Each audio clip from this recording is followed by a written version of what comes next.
একটি ছোট্ট গ্রামে রাহুল নামে এক ছেলে বাস করত। সে ছিল অত্যন্ত দয়ালু এবং প্রাণীদের খুব ভালোবাসত। প্রতিদিন রাহুল মাঠে যেত এবং পাখি এবং প্রাণীদের দেখতে খুব আনন্দ পেত। একদিন নদীর ধারে হাঁটতে হাঁটতে রাহুল একটি মৃদু কান্নার শব্দ শুনতে পেল।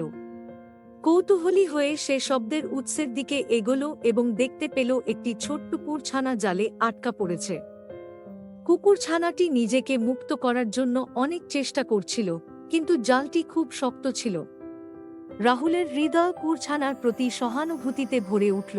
এক মুহূর্ত দেরি না করে রাহুল জালের কাছে বসে মনোযোগ সহকারে জালটি খুলতে শুরু করল। কুকুরছানাটি ভয়ে কাঁপছিল, কিন্তু রাহুলের কোমল স্পর্শে চুপচাপ থাকল। কিছুক্ষণ পর কুকুরছানাটি মুক্ত হয়ে গেল। সে খুশিতে লেজ নাড়াতে লাগল এবং রাহুলের কোলে ঝাঁপিয়ে পড়ল। রাহুল কুকুরছানাটিকে বাড়িতে নিয়ে গেল, তাকে খাবার দিল এবং পরিষ্কার করল।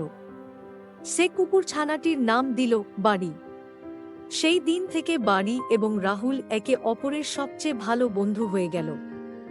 তারা একসঙ্গে খেলত, মাঠে ঘুরে বেড়াত এবং সবসময় একে অপরের যত্ন নিত।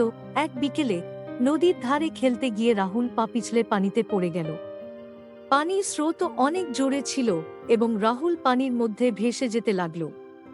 এটি দেখে বাড়ি জোরে চিৎকার করে গ্রামের দিকে দৌড়ালো সাহায্য আনার জন্য।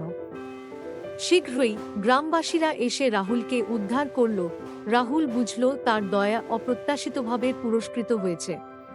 সেদিন থেকে সে উপলব্ধি করল যে দয়া সবসময় প্রতিদান পায় এবং ছোট্ট বন্ধুরাও অনেক বড় ভূমিকা পালন করতে পারে।